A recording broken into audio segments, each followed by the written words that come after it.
Good evening, and welcome to Good News Global. I am your host, Devin Luther.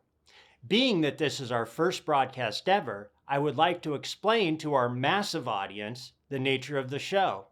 I was watching the news one day and I said to myself, this newscast sure makes it look like the whole world is headed toward Armageddon. Being a well-traveled man, I knew that there was way more good news in the world than bad news.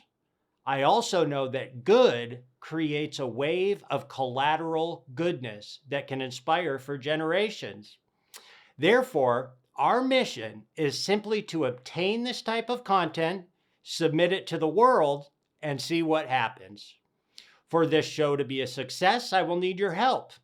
Please send me little videos of any good thing going on in your life.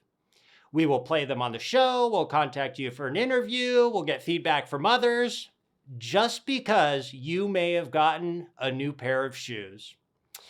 A wise man once told me, when we look at the bad gets bigger. But when we look at the good gets bigger. So let's take a look at the good.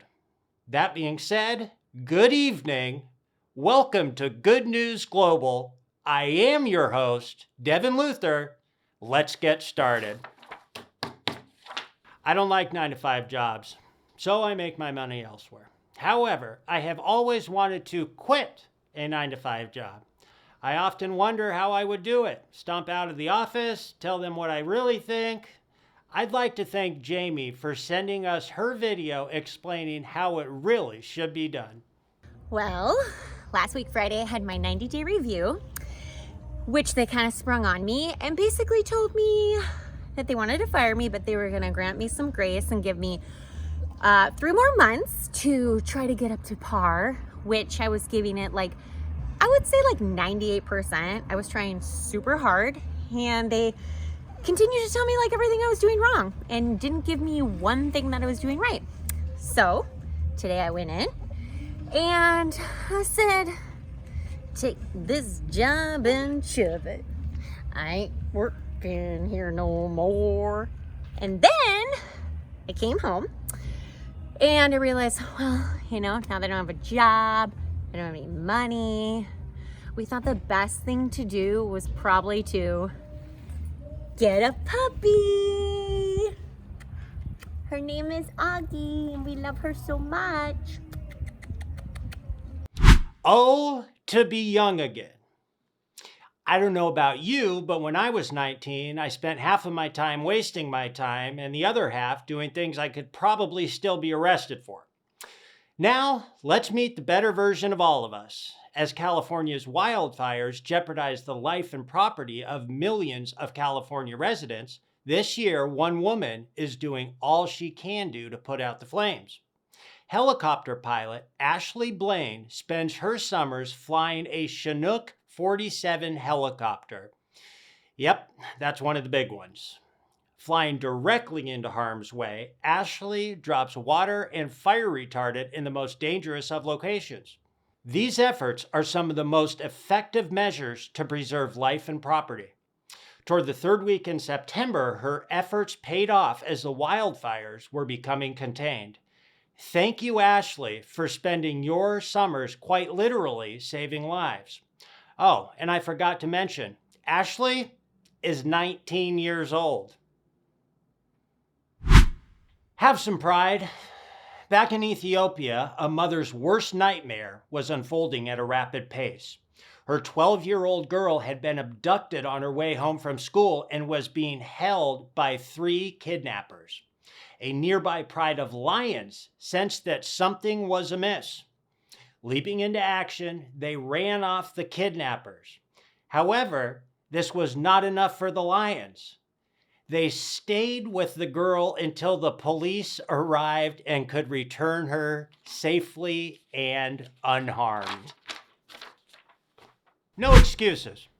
Apparently, nothing will get you out of a school exam in Ethiopia. 21-year-old Almaz Daraz found herself in labor just minutes before her important test was about to begin.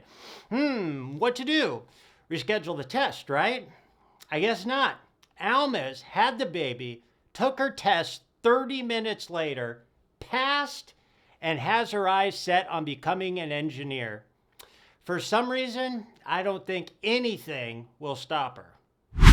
Speaking of unstoppable, let's meet Michael Eck, whose cancer story parallels the Fix's rock song, One Thing Leads to Another. On a side note, this song aired on MTV, and MTV was rad. Hey Devin, it's Michael Eck here. What's up, buddy? I've got some good news for you, my friend. But first, let me tell you what happened to get to that good news first. I moved out here to San Diego last year from Connecticut, and the first weekend I was here, I got stung by a stingray. Now that's not the good news. But the good news is from that stingray, they found out that I had cancer. That's not good news either. But good thing I got stung by a stingray, otherwise they would have known I wouldn't have had cancer, right? So, got cancer, metastatic advanced melanoma. Pretty much a death sentence for a lot of people, and I knew what I had in front of me. But through it all, I had a lot of faith and really took care of myself. At one point, I was in a coma for 3 days. I was in the ICU for 26 days. Got out, spent like 10 days out of the hospital. They said I might be on oxygen for the rest of my life. But I really worked hard on myself, through my faith, through well-being, taking care of myself physically, mentally, emotionally, most of all spiritually. And I was able to get through it. Almost died again when I was septic and E. coli bacteria infection, blood infection. But I got through that, had surgery in June of this past year, June 3rd. That was postponed a couple of times because of the whole COVID thing. So it was like a blessing in disguise in a way, because the medication for my cancer was actually working more. So when I did get the surgery, they were able to cut out the tumor and everything. And through the chemotherapy, I was on targeted chemotherapy pills through all of this. And again, the biggest thing is I had my mindset. I was really taking really good care of myself. And the cool part was, 2 weeks ago, I was in the hospital to get my scans, my CT scans. And then I had an appointment with my doctor after that. And he said, Michael, you're cancer free. He said, you're cured. I'm like, wait, what? I'm not just like, no evidence of disease. It's actually cured. He's like, you are cured, my friend. So I had to tell you, I walked out of that hospital appointment and I put up my own like selfie phone because I wanted to share with all my friends. I was like, I'm cancer free. Basically shot it. I had my mask on. Cancer free. Cancer free, everybody. I'm cured. It's awesome. Walking through the hospital, and 2020 has been a heck of a year, but there's some good news. I am cancer free, and now I want to go out and make an impact on the world, and just like you're doing, Devin. So, love you, brother. Good news, cancer free. Peace. I am in great defiance of the exclamation point. It gets thrown around like a bag of peanuts at a ball game. It gets used out of context more than Kim Kardashian at the White House. So when I find a statement exciting, I really get behind it. I really go for it. And this is how I represent it. This is how I feel about Mike's cancer story.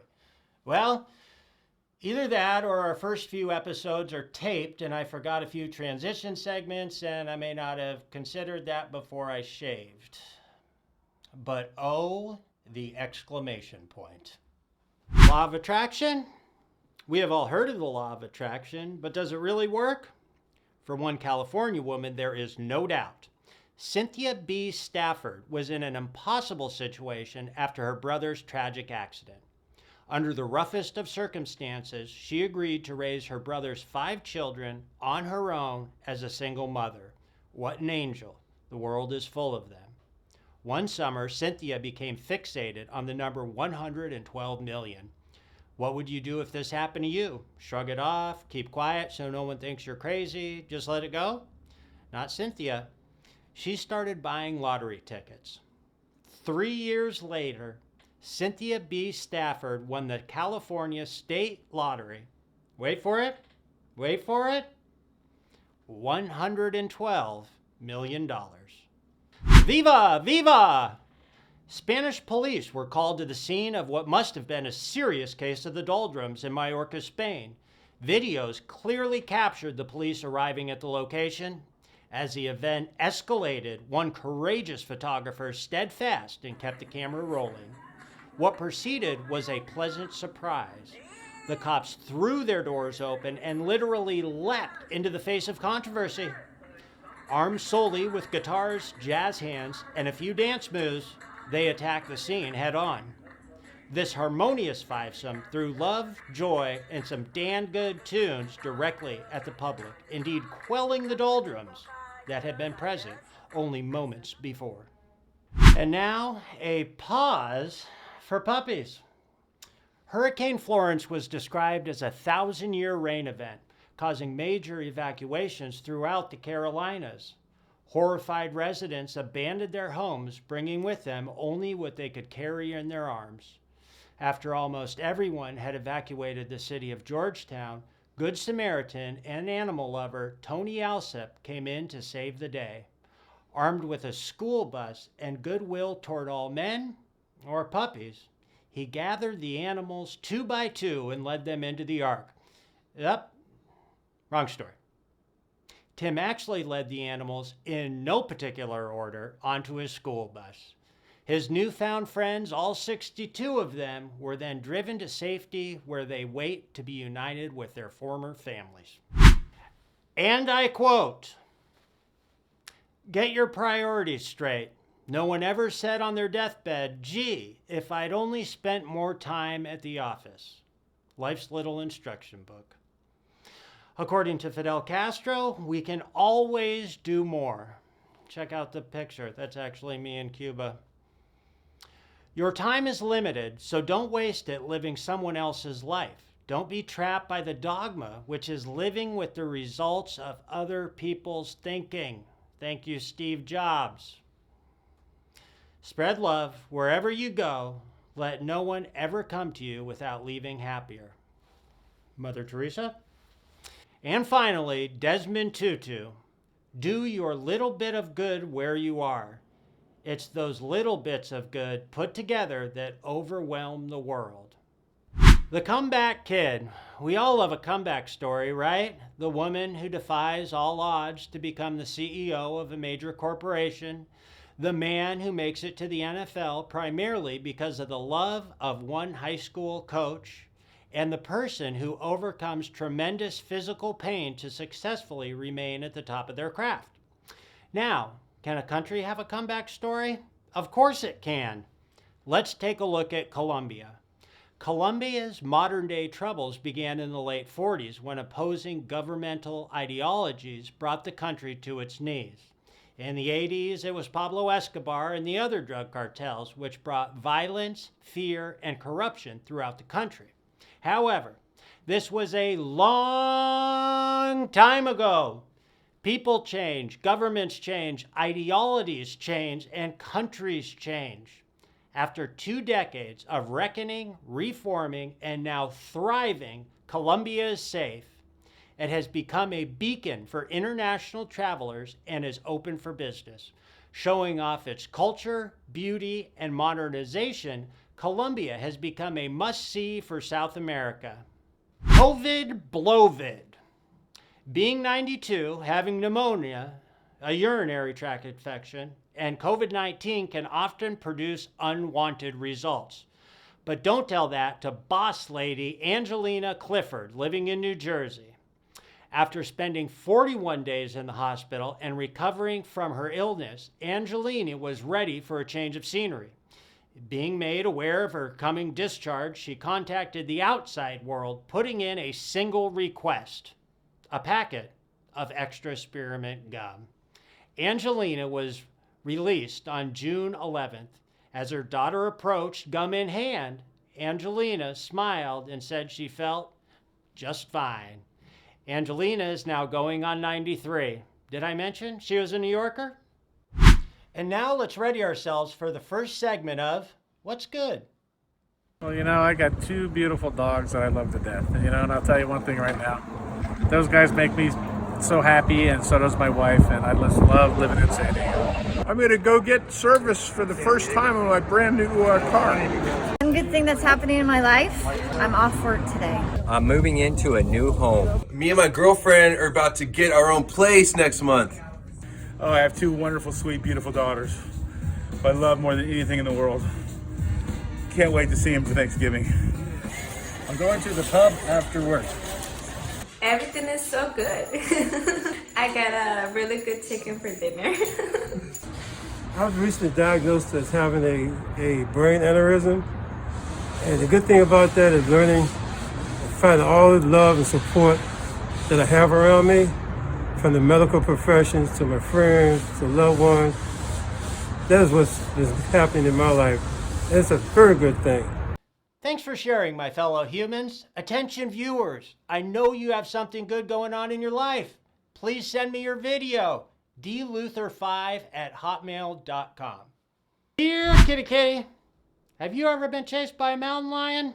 Well, Kyle Burgess has. When faced with this dilemma, Kyle appealed to the lion's more sensitive side, saying, "Come on, dude, I don't want to die today." This apparently worked, and Kyle walked away from the scene with all extremities attached. Viagra? Not in my house. For the guys out there, we all know that losing our sex drive sucks. We long for the days where a stiff breeze was enough to generate a sexual arousal. Now we depend on a combination of exquisite planning, pharmaceuticals, and luck to recreate the memories of the past.